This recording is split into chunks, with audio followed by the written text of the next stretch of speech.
Slow in raising rates. Jeff Rosenberg, when you hear that and you anticipate that and you look across the yield curve, where do you want to be?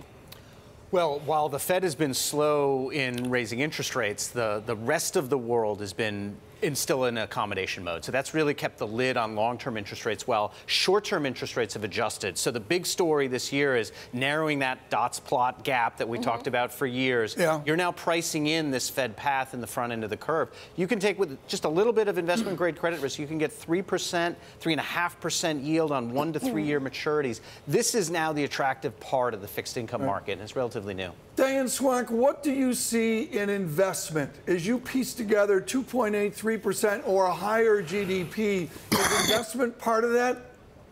Well, certainly we do see some comeback in investment, although one of the unintended consequences of all this uncertainty about tariffs and trade protection is that it's actually undermining policy confidence. So we've got policy uncertainty on the rise, which causes hesitation. So the very things we wanted to create with the tax cuts, we're now undermining, and eventually you do get crowding out when you spend a lot of money on the federal level, and we've got the deficits and debt that we've got accumulating. So there really is sort of a robbing Peter to pay Paul kind of phenomena going on. And even though I expect investment to be better this year, I really am worried that the hesitation we're seeing, Europe is slowing in part because of uncertainty with trade.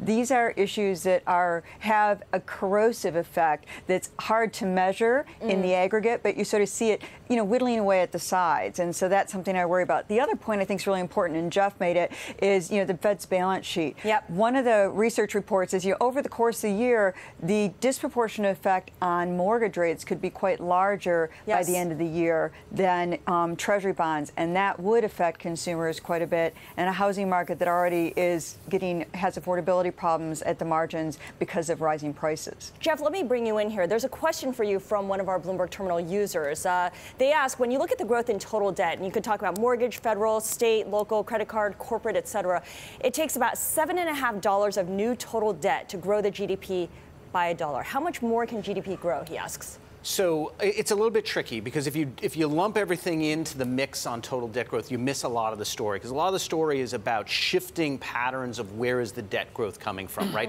So in the pre-crisis environment, the lead up, it was a lot of consumer debt. Consumers over-indebted, they pared back their debt, and government indebtedness kind of went up alongside of that. Post the muni market issues around credit quality in the muni markets, you've seen debt growth in the municipal market, state and local, start to slow.